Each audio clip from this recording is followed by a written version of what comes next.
Good morning.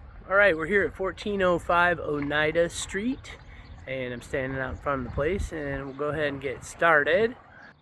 Here is the house from the street. You can see there's an awful lot of concrete work going on here. In fact, some fellows from the city here leaving right now. Caught on the way in. Lots of new concrete out here in the street. This is an interesting part of the neighborhood. This little pocket, I wish I felt warmer about turning down the street.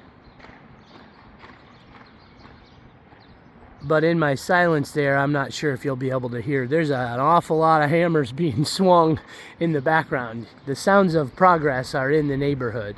But just to give you a little street view, I would imagine that there are more renters in this vicinity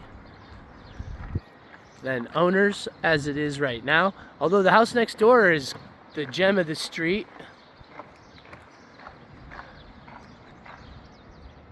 And just to give you a little idea what's kind of down and around the corner here. There's the roofers swinging hammers down there.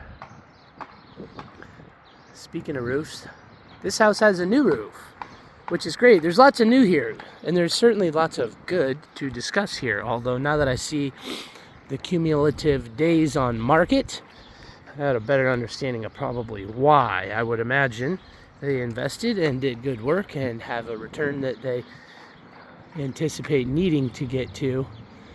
And I just feel like 155 is a reach for this place all of a sudden. It was built in 1880. I had a feeling due to the older design nature that there were going to be some limitations, and we'll see what that looks like once we approach the top floor. But also in the backyard here, you don't have a garage. You've got alley access, and there was a pad where a garage once existed, and for probably $25,000 another one could exist. But in the meantime, the exterior of the place looks nice. You know, they tidied up the landscaping minimally, kept the grass mowed. See, there's been some attempt to reseed here. It's probably time to treat that again. Siding of the house is good. Foundation looks like it's been skim coated and maintained over time. A nice sturdy little step down here. This is off the back of the kitchen. There's a new air conditioner pump condenser. Goes with the new furnace. And there is their side yard here. Everything looks pretty tidy, really. If I step back, you might not be able to see it because of the sun, but it looks like there might be some recent storm damage up on the eaves here. You can see in this general vicinity we are missing fascia, like sheet metal fascia that should protect that wood, but that ain't a big deal. Again, better view of the backyard here. And then there's St. Joe River Boulevard, and the river's right on the other side of that little wall there, as is the River Greenway Trail. Gutters and downspouts, again, probably noticed, look tidy, and they're all new and connected and not smashed, which is great.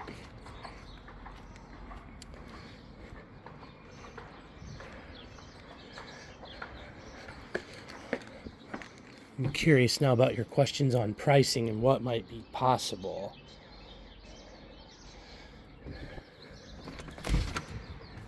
It would be lovely if we could get this thing for $125,000, $135,000. I think you'll see that the work that they've done inside here is quite nice. You know, basic material choices like agreeable gray, white, and your standard kind of like $3.68 a square foot flooring from Lowe's. All of the fixtures and fans and stuff are new though. I would imagine all this material came from Lowe's. These windows look like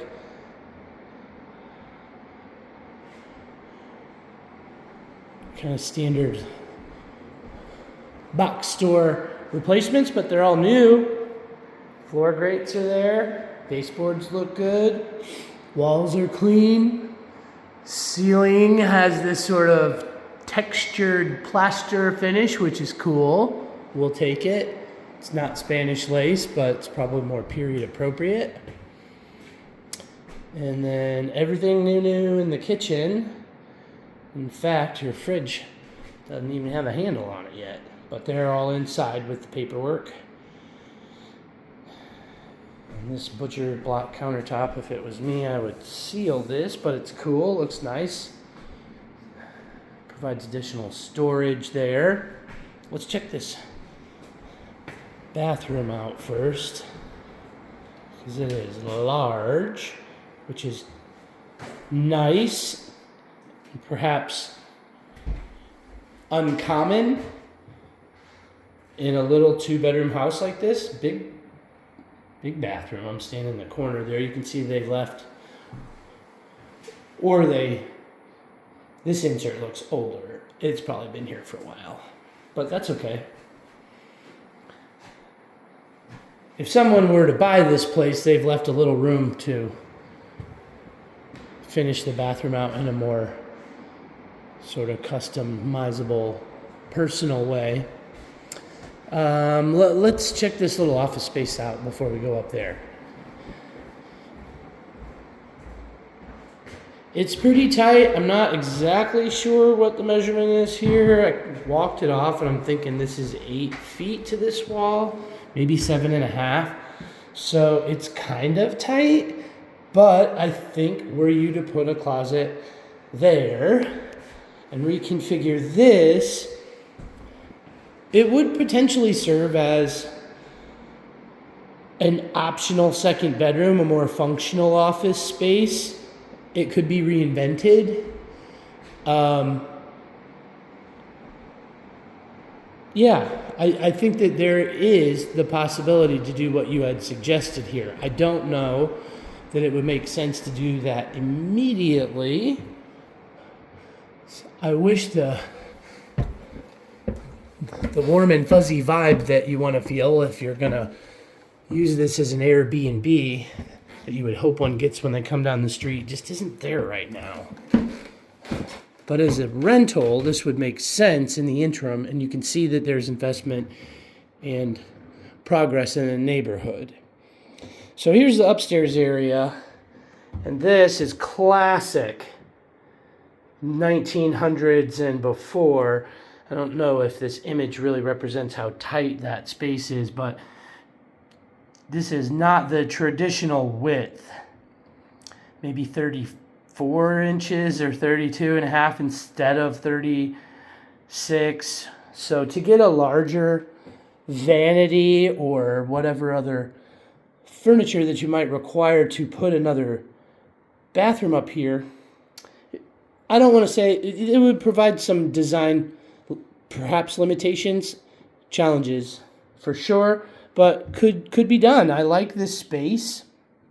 This is what they're calling bedroom 2 or 1.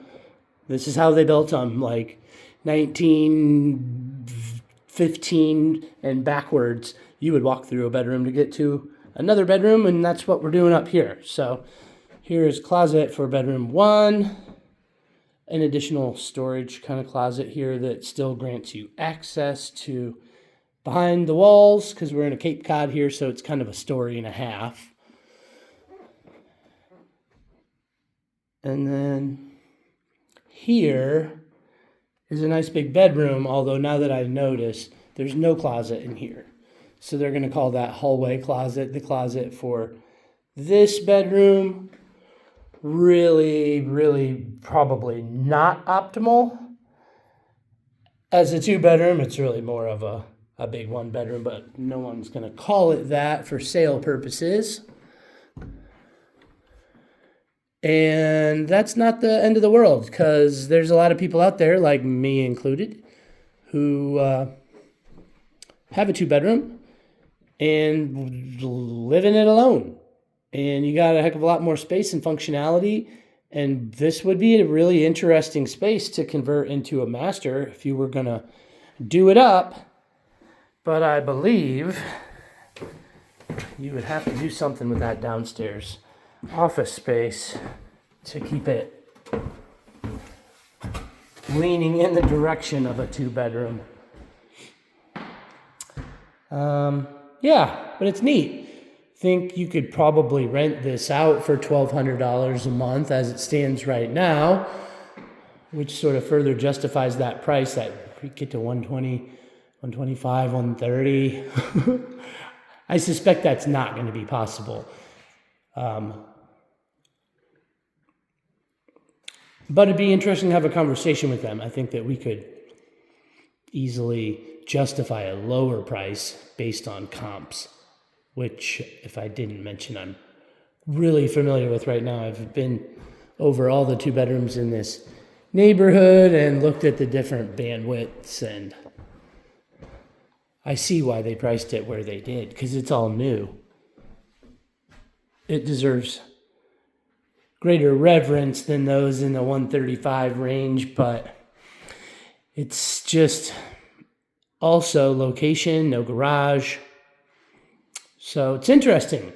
Oh yeah, there's a basement. I should be able to probably get down here without dying, I hope. If I didn't show you move the laundry into that bathroom, so you fortunately don't have to go into your spooky basement, which really isn't spooky. I mean, this looks really nice. This looks like the work of people who have dignity and virtue and know how to get stuff done right and not overdo it and just kind of come in, tidy up, spray. Feels honest down here. I don't feel like there was a crime scene or 3 feet of water anytime recently. And yeah, both of these units look new. Again, back to new. So I think that kind of concludes. I'll make sure you see the laundry room. And sorry if I've been a chatty Cathy, which probably won't make any sense to someone in Israel. Okay. Laundry. Ta-da. Tucked away under the stairs here. And I did look behind these units to confirm that there are actually services provided and that dryer vents outside, and they didn't just throw those in there for show and fail to notify us that they weren't hooked up.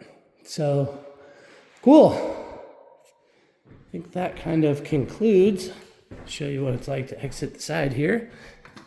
And we'll wrap up in the sun. Ooh, hello. First step is a doozy. Okay, I'll get this over to you as soon as possible, and we'll see what you have to think upon review. Appreciate you.